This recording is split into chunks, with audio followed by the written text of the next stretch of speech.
母亲把女儿锁在家里，上街买汤菜的功夫，女儿消失不见了。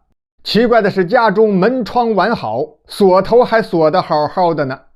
这位母亲急得眉头紧皱，两眼发直，跺脚甩手，到处找。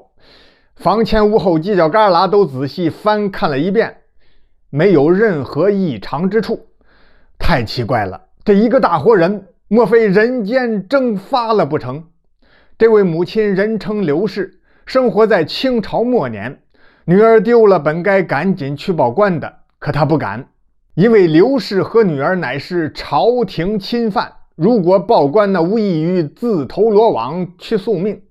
怎么办？刘氏只好换上一身男装，出门寻找，抹着眼泪大街小巷转了一天，毫无收获。天黑之后，刘氏拖着疲惫的身躯回到家。进小院，借着月光，他发现窗台上放着一个小布包，打开布包一看，是一封信。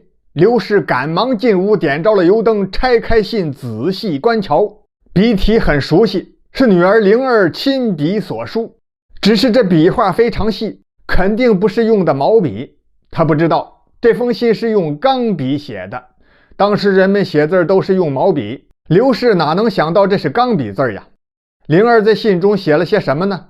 他说呀，今天白天母亲你上街买菜，女儿我在屋里认认真真绣花，忽然就觉得一阵头昏，被一股神奇的力量给拖着飘到了空中，然后又晕晕乎乎的缓缓落到地上，昏睡过去了。等我醒来一看，已经到了一个完全陌生的世界，屋子里有几个穿着奇怪衣服的男人和女人，听他们说这是500年后的京城，我不相信，求他们把我送回去。可他们说这里要比大清国好100倍1000倍，只要我帮助他们做一个试验，就把母亲您也接过来享福。有人带我上街看了看，还真是跟天堂一样，有4个轮子跑得飞快的小房子，还有就是女人也可以随便逛街，就是穿的衣服有点不成体统，大街上竟然有年轻女子比男人穿的还少。不过这里吃的喝的用的都简直是太不可思议了。总而言之一句话，就是女儿现在非常好，母亲不要挂念，等过一阵子我就把母亲你也接过来，咱娘俩再也不用过隐姓埋名提心吊胆的日子了。读完这封信，刘氏两腿一软，就瘫坐在了床沿上。他心想，完了，女儿一定是被恶人给掳走后灌了迷魂汤，要不然怎么会写出这种古怪的信呢？第二天一大早，刘氏继续出门寻找女儿。他们居住的这是一个偏远小镇，刘氏的丈夫姓薛，是大清朝的一位将军，3年前因为得罪了权臣肃顺，被驱含冤，斩首示众。原本肃顺是想斩草除根，连同薛夫人及其女儿一并杀害的，幸亏薛将军的好友普国帮忙，将刘氏母女藏在他的家中，这才让娘俩躲过一劫。刘氏不想连累普国将军，留下一封信，不辞而别，远遁他乡，来到了这个小镇。如今女儿忽然丢失，他怎么能不着急呢？可找遍了方圆近100里，连女儿的半点影子都没有。情急之下，他就想到了一个人，看来也只有去求助于他了。谁呀？普国普将军。现在唯一的希望就是找到普国将军，求他帮忙派些人寻找女儿。饥餐可饮数日之后，薛夫人来到了京城普国将军的门前。门上人通禀说，门外有一位刘氏求见。普国将军连声说，快快有请。进得门来一见面，行礼之后，薛夫人便讲述了女儿失踪的经过，直接说明来意。普将军，若非万般无奈，妾身我绝不会前来叨扰，恳求普将军救救您的侄女吧。说着话，双膝跪倒，蹦蹦蹦是响头碰地。普国赶忙双手相搀，妹妹，你这是哪里话来？我与薛贤弟情同手足，你们的女儿就是我的女儿，我这就派人四处打探，一定把灵儿这孩子找回来，也就是了。可话虽这么说，哪那么容易呀？派出去的人还不敢明目张胆的去找，只能是暗中偷偷查访。一晃几个月过去了，薛灵儿仍然是音信皆无。薛夫人连着急带上火，整日以泪洗面，她病倒了。眼瞅着吃喝不下，这人就快不行了。恰在此时，普国将军接到圣旨，命他立即赶赴前线去打仗。普国便把儿子普浩叫回家来。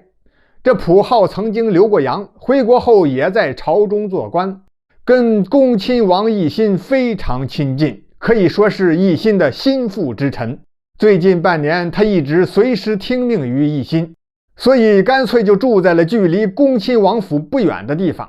普国见儿子回来了，就交代他说：“儿啊，几个月前你刘婶娘回到京城，是这么回事。”他就把薛夫人丢失女儿的事情讲了一遍。